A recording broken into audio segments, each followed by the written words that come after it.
hockey. A baptism. Oh, no, sorry, not a baptism. Confirmation.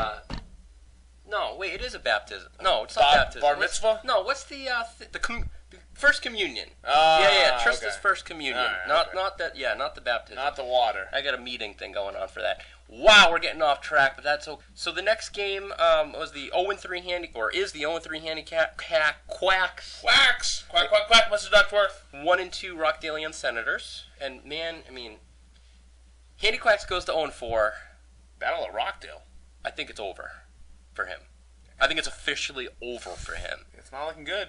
He can't expect to make the playoffs going 0-4, although he could try to be the first team ever to do so, and he very well may be.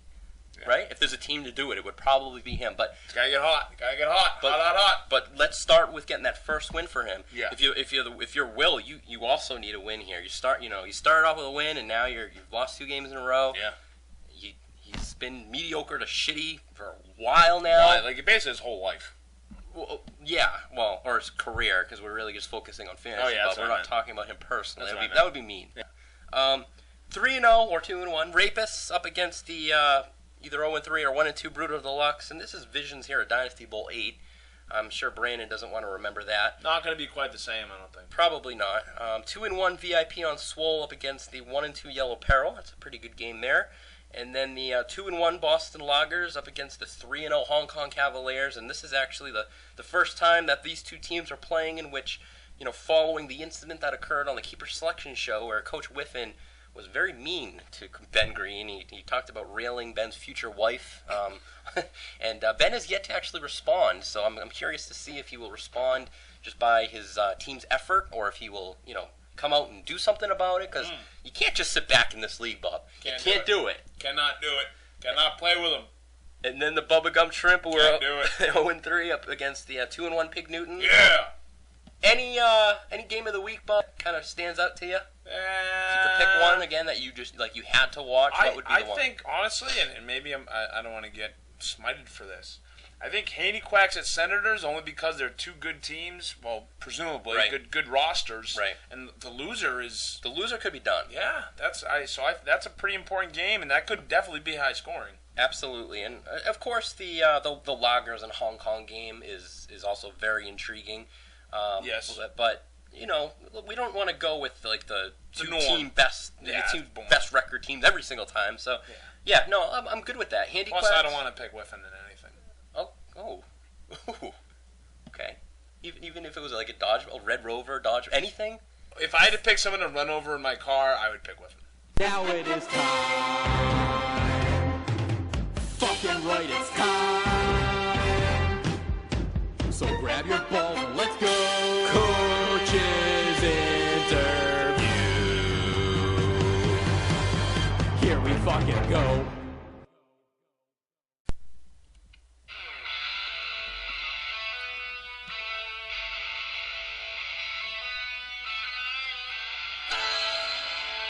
And now, on the Jube's Family Restaurant Coach's Guest Hotline. He is a Dynasty board member. He is a Dynasty Trading Committee member. He is the Dynasty 2 champion. He is the reigning South Riverdale Division champion. He is Era 1 Hall of Famer. He once broke his goddamn hand punching a concrete wall. He is Coach Phil Tamulis of the 2-1 Pig Newtons. Coach, thank you so much for being on the Dynasty Podcast. Oh, it's a pleasure. Pleasure to be on. And thank you, of course, for opening for Tom Hanks, which is yet to happen, but will happen soon.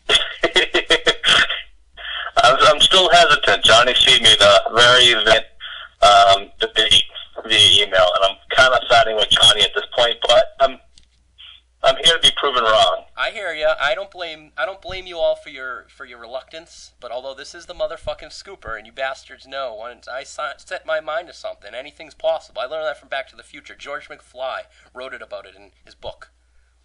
Yeah. So anyway, is Bubs there? Oh, Yeah. Bub's here. Hi, Phil. Hey. Hey. Hi.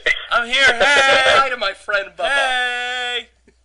I just assumed you're speechless right now because of Tom Hanks is going to be on the show. Yeah, I'm too busy. I'm over here like nervous. Jizzing in my pants. He's nervous. I'm excited, I'm nervous, but I'm a little excited too. So, and speaking of opening for Tom Hanks, before we get into your team and whatnot, you were quoted recently, Phil, in saying that you can now cross off your bucket list, opened a show for Tom Hanks. Coach, I heard through the grapevine that in addition to your immediate family, all of the Tamulises back in Lithuania are all listening to this show. How proud are they of you?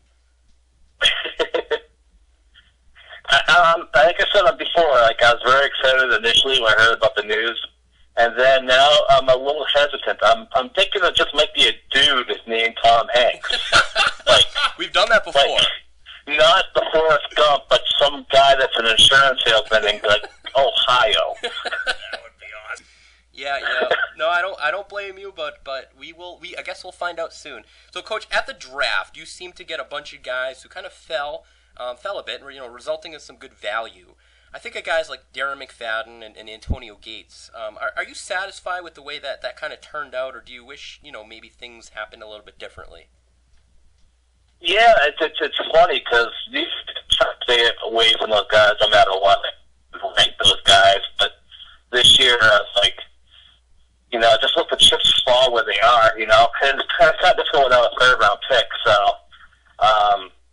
I couldn't be really choosy on the positions I really wanted to attack first or whatnot, so I didn't even have a plan, tight end to go in the 12th round, that's the way it ended up being.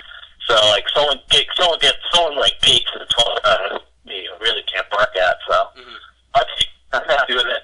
More concerned with the second-round picks, that's the biggest concern. Hey, Phil, you're breaking up a little bit, just so you know, but we're gonna move forward. We heard what you said. If maybe you could find a better spot, and Bub has a question for you. We're gonna march on. We're gonna march forth. That's the Army's favorite day. Phil, how do you feel about Des Bryant as your keeper? Just it's been a couple weeks now. Would you change it, or are you happy with it? Oh, I'm extremely happy with it. I'm not sure if it was quite a surprise to everyone. I'm not sure. I guess it was. People were talking how it was still a little bit of a surprise. But, like I said, I didn't have a third-round pick, so I couldn't really be I can wait around for this guy. If I wanted a guy, I just wanted to grab him. And since I already had rights to the guy already, keep him. I'll tell you. And I'm not a big guy for trading draft picks too late to get a Maurice Jones-Drew or somebody, just someone's all right, he's going to be serviceable. He can be called a keeper, So, in the second straight year where I kept the wide receiver, I really think the way the game's going now, it's going to be more and more wideouts chosen earlier in fantasy and quarterbacks being chosen, because it's more of a passing game. So, I'm comfortable with a wide receiver as my keeper. Excellent. And kind of staying along the same lines there, Phil, a great segue, because this kind of goes to show the evolution of the dynasty. As of right now, and we're obviously, only coming out of week 3, but you're the only coach, the only team who hasn't made any trades at all involving next year's 2014 draft. As of right now, you're literally the only team that has, their pick in their round as of right now. Really? Yeah, it's kind of crazy. That's good. Is that a strategy of yours? And you may kind of touch on this earlier. Is it just coincidence? Yeah, I know in the past I've always tried to stay within the 1 year, kind of calendar year type thing. I know. I think Scooper is the one that started the whole 2 years in advance type thing. But I'm a pioneer. I haven't what's that? I'm a pioneer, Phil. Pioneer. When the kids are going through second and third grade, they get up textbooks and say the Scooper. He's the one that started the 2-year draft window. And that fucker, Pete Newton's didn't do shit for those 2 years. But, no, it's something I like to keep, within, arm's length. Right. So, it's just, chances on me making trades for next year are probably more have to happen now that the season's going on. Excellent. Now, the Power Rankings Association, Coach Phil, hasn't really given you too much love so far here this year. You're not ranked in anything higher than 10th so far. That certainly may change here this week. But do you agree with the rankings thus far, or have you been maybe a little, miffed, if you will? I was a little annoyed at first, and then once you start thinking about it, my first week was kind of horrible. I think it was the worst possible first week anybody could have possibly had. And also, listen, actually made some strong points when on the last podcast how it's